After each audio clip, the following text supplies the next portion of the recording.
Assalamualaikum warahmatullahi wabarakatuh. Alhamdulillahi rabbil alamin.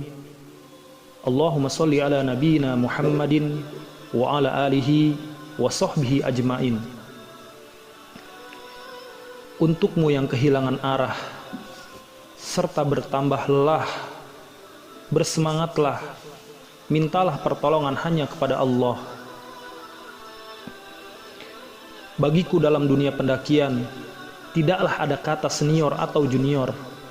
Yang ada adalah paham atau tidak dalam memahami situasi dan kondisi yang ingin dituju. Pendaki yang memahami arah, baik arah hidup ataupun arah untuk bertahan hidup. Karena sesenior apapun seseorang, ketika kehilangan arah tanpa memahami karakteristik medan yang ingin dilewati, tanpa mencari solusi yang pasti, akan membahayakan dirinya sendiri.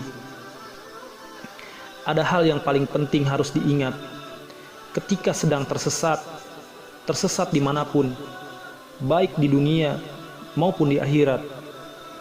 Ketika kehilangan arah serta lelah yang bertambah-tambah, mintalah pertolongan Allah, dan solusinya hanya Allah lah yang maha mengetahui. Dan bersemangatlah.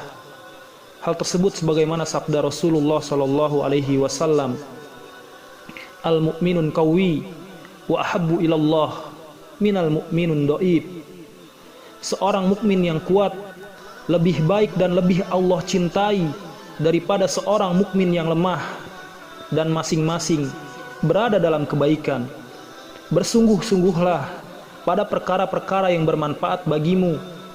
Mintalah pertolongan kepada Allah, dan janganlah engkau bersikap lemah. Jika kamu tertimpa sesuatu, janganlah kamu katakan, seandainya aku berbuat demikian, pastilah akan demikian dan demikian.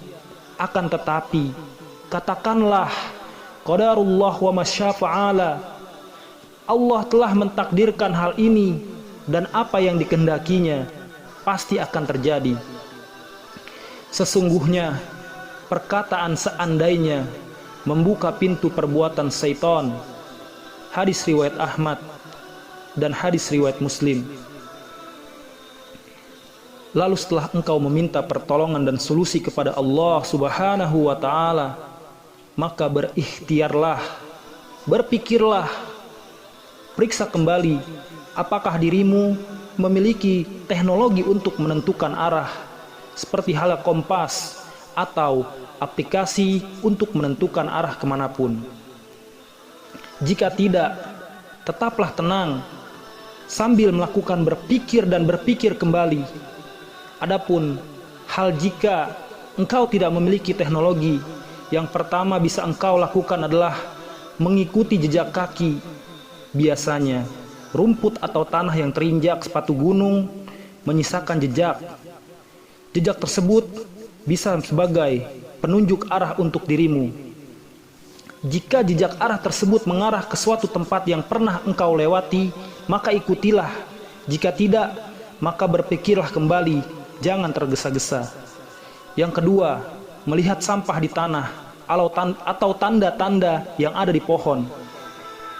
Gunung di Indonesia masih banyak sekali pendaki yang membuang sampah di jalur pendakian, seperti halnya sampah-sampah plastik, atau bahkan yang lebih zolim adalah sampah-sampah puntung rokok yang terlihat dan tersebar di banyak jalur pendakian.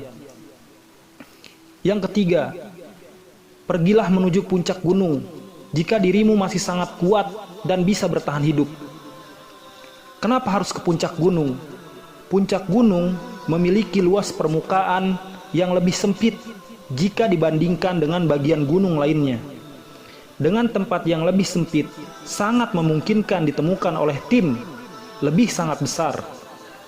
Akan tetapi, jika kondisimu tidak kuat dan tidak dalam stamina yang baik, maka pergilah menuju ke tempat sumber air atau ke tempat sumber makanan. Biasanya, sumber air banyak dicari atau didatangi oleh banyak orang untuk keperluan logistik. Akan tetapi, sangatlah harus berhati-hati, karena hewan liar pun suka mendatangi sumber air. Mudah-mudahan kita termasuk orang yang tidak tersesat di dunia dan di akhirat. Maka mintalah petunjuk kepada Allah. Ihdinas siratal mustaqim, tunjukilah kami jalan yang lurus. Yang kelima, bertahanlah hidup dengan memakan daun-daun dan hal yang bisa dikonsumsi dan tidak membahayakan bagi dirimu atau tubuhmu, sampai menunggu tim evakuasi datang. Hadza wallahu a'lam bissawab. Assalamualaikum warahmatullahi wabarakatuh.